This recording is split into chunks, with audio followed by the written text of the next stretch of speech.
Welcome to the PFKC Podcast Corner. This is our chance to have some talk, discussion, and investigation. We are more casual and practice episodes as well as asking questions. Welcome to this episode of the People First Podcast Corner. On this episode, we are talking to Darren Shan, who is an author of books such as The Demonata and The Saga of Darren Shan, and quite a few of our members have read his books. Welcome to the show, Darren. Thanks for having me on. What made you decide to become an author, and was there anyone that inspired you? My biggest inspiration would be my mum. My mum used to be a primary school teacher, and she actually taught me the first couple of years when I was at school. And she realised very early on in my life that I had this very active imagination, and she was always encouraging me to channel it into storytelling. And so it's something that's been part of my life as far back as I can remember. I was born in London, but I moved back to Ireland when I was 6 years of age. I've lived in Ireland ever since. You know, I'm Irish in all respects, except my accent. My Cockney twang never left me when I moved back here. But even at that age, when I was still living in London, even then I was writing short stories. It was something I always loved doing. And as I got older, that love of storytelling intensified within me. It's just part of my life. If I wasn't getting paid to be an author, it's something I would be doing as a hobby for fun. I'm very, very fortunate. My pastime is also my work. It's just something that I've loved all my life. Where did the idea of the Demonata come from? The Demonata, I don't have a favourite series, but that's the one I'm proudest of because it's the one that stretched me the furthest as an author. A lot of it these days, I look back at it and to be honest, I can't remember a lot about it. I wrote the books over the space of several years, but it's a very complex structure of the Demonata. There are three narrators. The storyline moves backwards and forwards in time. When you read the books, they're a very, very straightforward read. I like writing books where the language isn't overly challenging. I always like writing the same way that I talk. I don't look for big, big words if they don't naturally come to me, which is one of the reasons I think my books prove popular with so many different types of readers, because even though they can be big, challenging ideas, the words can be quite simple. But there's a lot of Demonata I've forgotten about. And I look back at the books now and I can't remember where they come from, how the ideas originated. I do know it all started with a poem.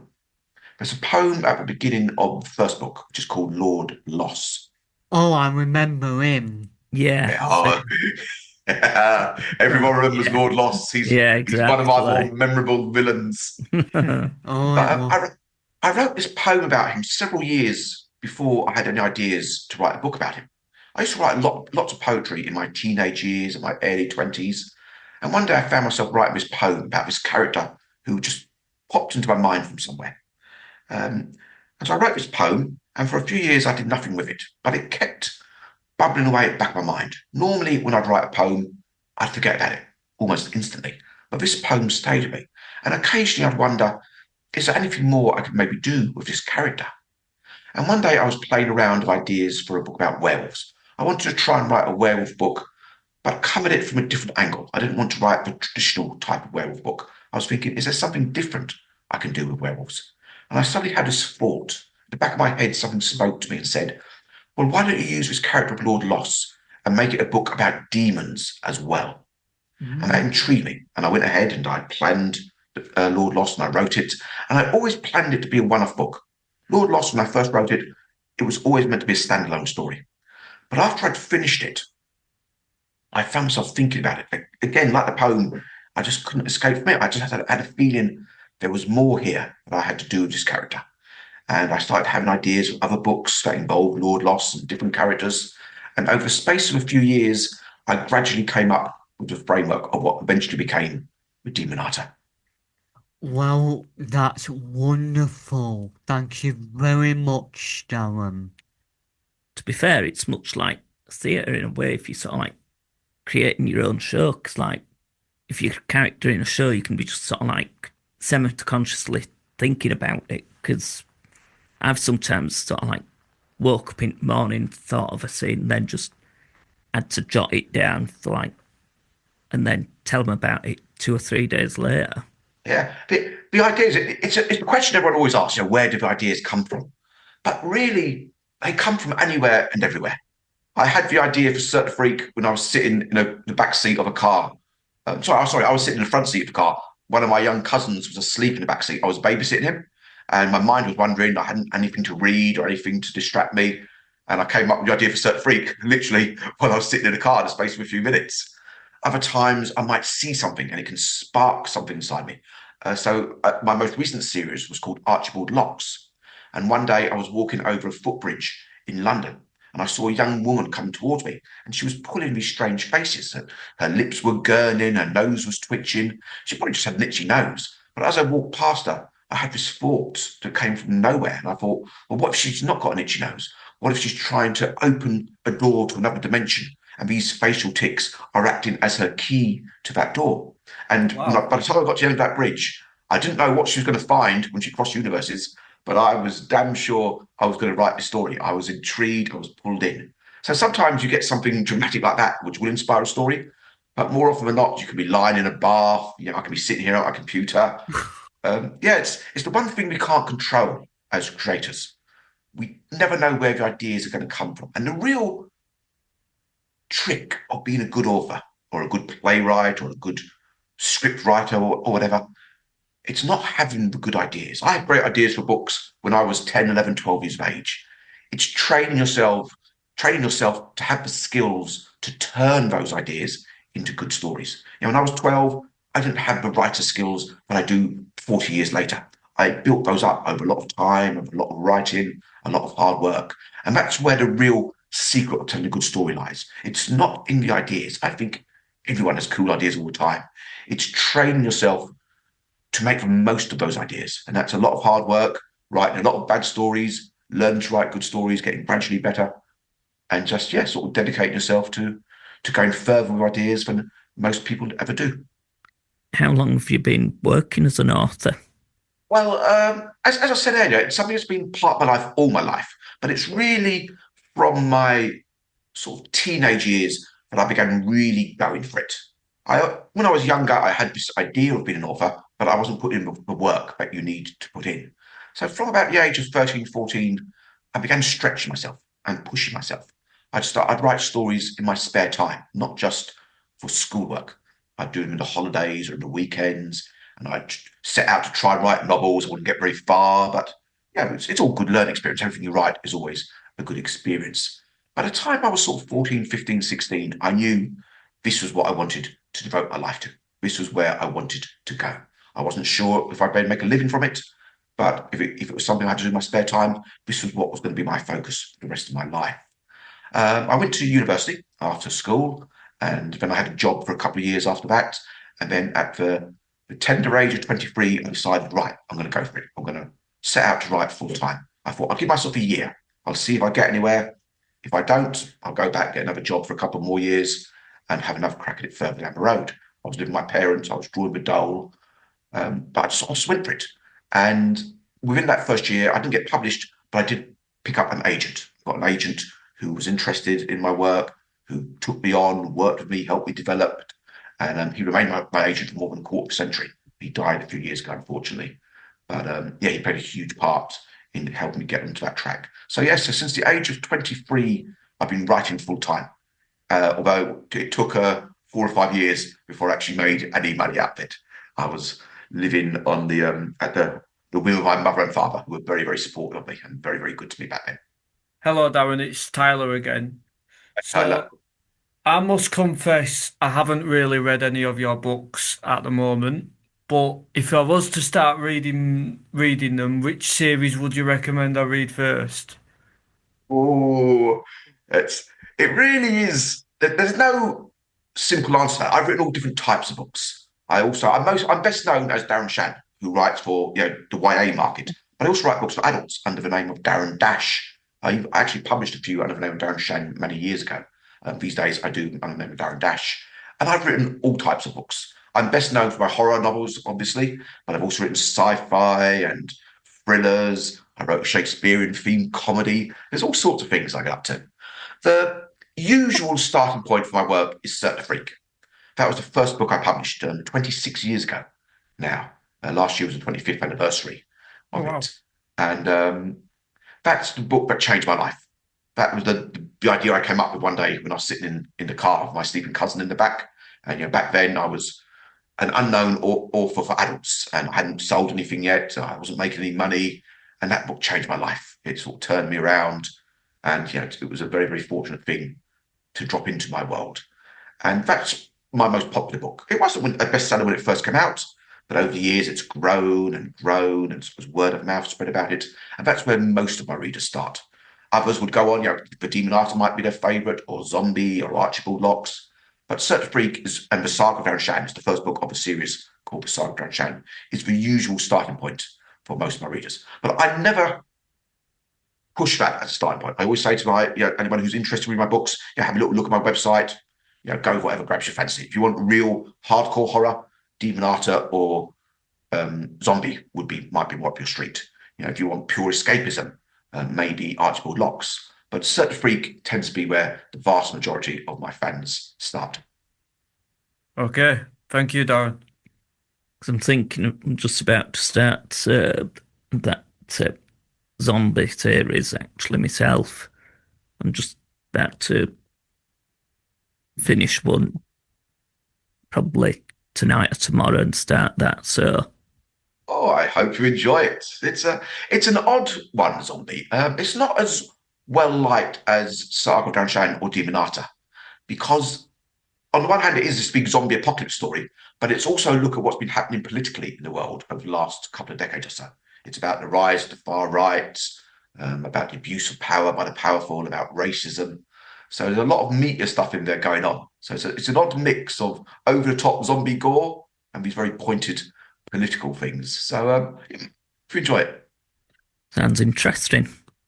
What advice would you think is important for new writers here? The key bit of advice I always give young authors, or older budding authors as well, is write. There is no magic involved with being a writer. It's about the hard work. The more you put in, the more you will get out.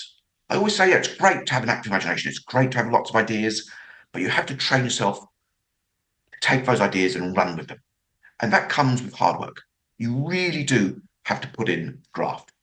And if you do that, you will develop, you will improve, you will start to unveil all your talents.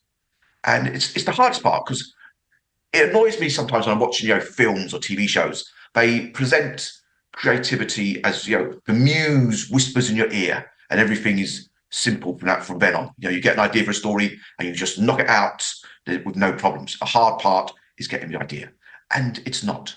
It's all about the work, the hard graft, the grappling with ideas that sometimes they seem beyond your grasp. With the Demon Arter, there was lots of times when I was writing those books when I thought, can't make this work. I can't do it. It's beyond me. But I kept pushing myself. I kept trying and working and chipping away at it. And if you do that, you'll be astonished at what you can uncover within yourself. It's a bit like a sculptor taking a big block of stone and chipping away at it slowly to bring out the form within. And being able to see the form within is one thing, but being prepared to do the hard work of exposing it and bringing it to life, that's something else entirely, and you've got to put in the hard work. So that's one thing I say to every writer starting out: be prepared to put in the hard work. Without that, you will not make most of your abilities. How many people have you actually worked with? In terms of writing, I write by myself. The only time I've collaborated is actually on a picture book I released last year. I released my first ever picture book called The Terrified Troll, although it's only come out so far as a limited edition. It hasn't been generally released yet. I hope to do that, either later this year or beyond. But usually I write by myself. I don't write with anyone else. Most writers do work in that way of novels. Now, having said that, a lot of people are involved with every book that I produce. So my agent will always read a book. Then my editor and my publisher. There will be copy editors and proofreaders. So yeah, there will be a number of different people who will get involved at different stages of it. But the vast majority of the work I do by myself. It's both the best thing and the worst thing about being a writer. It's the best thing because you are the controller of all that you do. It's not like if you work on a film or a TV show, you're constrained by a budget. There's only so much. If you want to do a big effects-heavy show and you've only got a few £100,000 to make it with, you're going to be very limited in what you can do. As a writer, if you're working with actors, you're limited to how they can bring your words to life. But as an author, there are no limits except your own limits. And so it's wonderful to have that amazing, almost godlike power over your stories. The downside of it is you do work in solitude. This is my office I'm talking to you from today, and I spend most of my working day, pretty much all my working days, in here, in this room, shut off from the world. It's quite a lonely career. You've got to be fairly introspective, I think, to really excel at being a writer, because you don't get the interplay that you get working in most jobs with seeing other people a lot of time. I can go months on end, sometimes years on end, without sort of talking to my agent or editor about a story. I work away at it by myself. I spend all these months and sometimes years developing it before I'm ready to share it and take it to them and see what they think of it. And so that can be quite hard and isolating. But I've been doing it now for more than 30 years. So the pros definitely outweigh the cons for me. And I always think it's worth saying to younger writers, it can be lonely work. You've got to be sure that it's the right thing for you to do, because you do sort of cut, especially depending on the type of work you're doing. If you're doing something like screenplays or theatre shows, that might be different. But if you want to write novels, short stories, you do really have to sort of cut yourself off from the world when you're writing and just sort of work in this little bubble of your own making. That's wonderful. Thank you. Yeah, I agree, because in theatre you can sort of like just share ideas, combine them together, that sort of thing. So you could, for example, one group sort of like think up an old house, another group sort of like... Which of your books would you like to be turned into a film or a TV series? I think actually was turned into a film, quite a few years ago now. I think it was 2009, if my memory serves me right. It was a big Hollywood production. Universal Studios made it. So they had John C. Reilly, Selma Hayek, Willem Dafoe, and lots of others in the cast. It didn't do very well at the box office. They changed it a lot for my books, which I think was an error that they learned to their cost. It's quite good. I enjoy it. It's quite a fun film. It's very different to my work. I had nothing to do with the making of it, but I do enjoy it on its own terms. There's actually a team working on trying to reboot it at the moment as a TV series. And there's also another team working on my Demonata books, trying to turn those into a TV series as well. So the two are sort of having a race at the moment to see if either can get past the finishing line, and if so, who can do it first. I'd love to see anything adapted online, but I must admit, I would really love to see a Demonata TV series. Those books are so gory and they really push the envelope of what you can do with horror for children and teenagers. And I'd just love to see how that would work in the TV world. Yeah, that'd be good to watch. Yeah, there are so many bizarre demons and monstrous creations in it. I just think visually it would be a real interesting show. But listen, I'll take anything. If they do a series of that, Zombie was in production. They were trying to do Zombie, a different team for several years ago. That got quite far along, but then ultimately we just couldn't get the money in place to make it happen, and that fell by the wayside. So I'd love to see anything of mine adapted. I always think writers have different opinions. Some writers hate their works to be adapted. They see them as detracting from the works if they're done badly. But I always think it's great publicity for the books. A TV show or a movie, it reaches a far wider audience than most books ever reach. And it makes people aware of your work. So even though the Certain Freak movie, whatever it was, 15, 16 years ago, wasn't hugely successful, it brought a lot of new readers into my world. People who had never heard about my books, who read them for the first time on the back of seeing the film. and it brought me a whole new audience. So I'm always happy for any of my works to be adapted. I'm actually, the team working with Dimata have closely involved me. I've been working on the scripts with them. So if that does ever get the go-ahead, I will be very closely involved with it, hopefully, and we'll try to do our best to make it as faithful to the books as possible.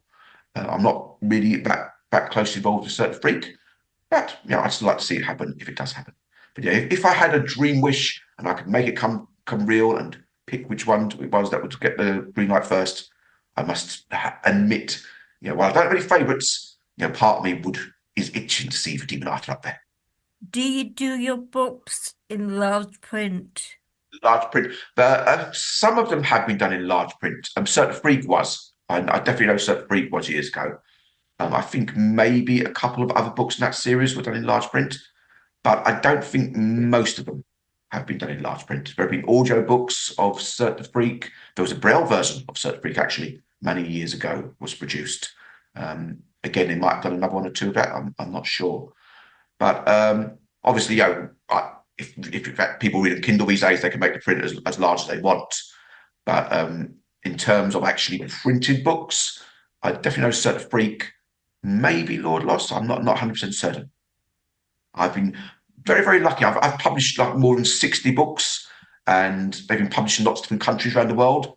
But which is absolutely wonderful. But it does mean I do lose track at times of all the different formats and what they come out of, whether they're paperbacks or hardbacks, the size of them and so on.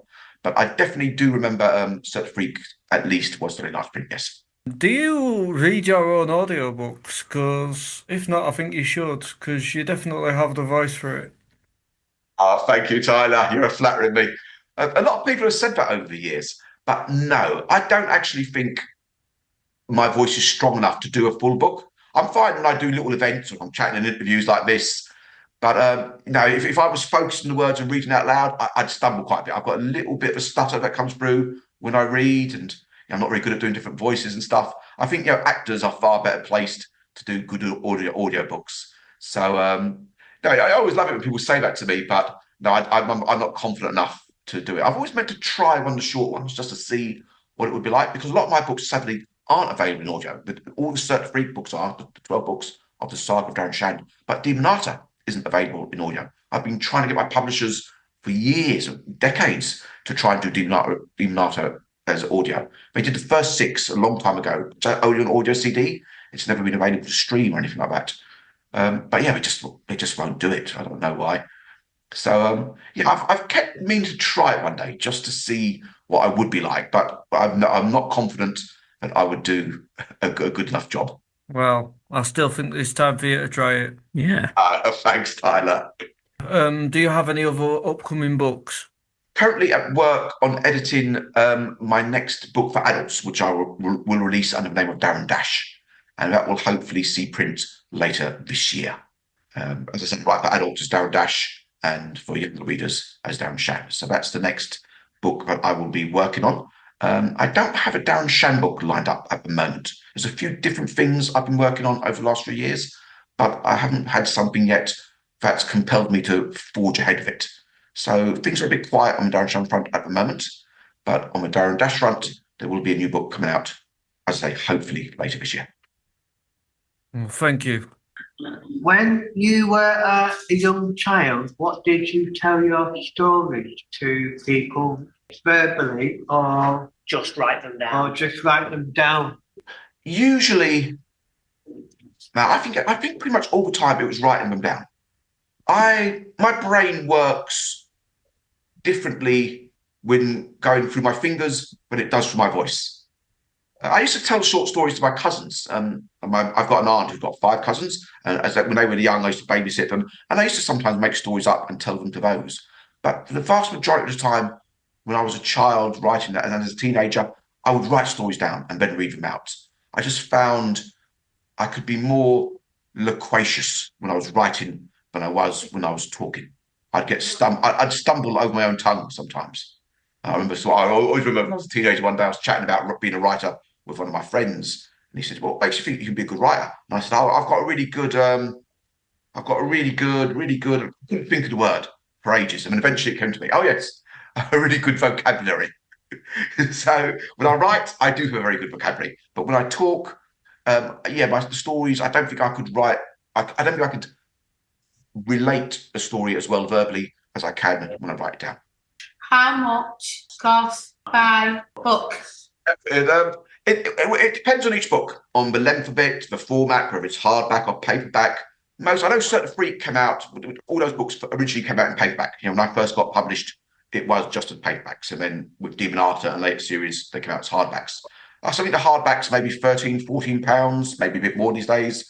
Paperbacks about £6, £7, something like that, which is really good value. If you consider the cost of going to the theatre these days, or even going to the cinema, I think a book is really, really good value. But I do know the Darren Dash books I self-publish, and I keep those costs even lower. So if I'm doing the ebooks of those, I keep those down usually to about £3 or £4.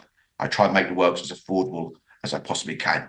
So most of my books you can pick up fairly cheaply. If you look at online, for instance, you can get all 12 of the Certain Freak books, the Saga Darren Shan, I think for less than £20 if you look around us. And they're official versions. It's a really lovely case version of them. But they're available at a really, really good price. So I know it's been hard for me. People who've been following me for like 25 years and have bought each book new, they'll have spent a small fortune on me, unfortunately. But these days, if you go back, you can find my sets at pretty good prices. So you can actually get up to date with me without breaking the bank. We'd like to say a big thank you to you, Darren, for coming on the show today. And we wish you all the best for your future work. And we always publish our podcast, so we will email you and tell you when it's out. But we'd love to talk to you again one day, and a big thank you for coming. So much. Once again, thank you so much for inviting me on. It's been a really enjoyable interview. It's flown by for me. I hope it has for you as well. I think it's always a sign of a good interview when the time goes by so quickly. Exactly. We've prepared well. When we get someone on we really know, we're excited, and that's what makes it fly by, I think. Same. Yeah. Thank you so much. You're welcome. Brilliant. You're very welcome. Thanks for your time. Thank you. Thank you for your time. Thank you. Thank you all. Goodbye, Darren. Yeah. Bye. See you soon. Cheers. Watch out for demons out there. Oh, Maud Moss. Maud Moss. Yeah. Yeah. No. Bye. Bye. Thank you for listening to this episode for the PKC Podcast Corner.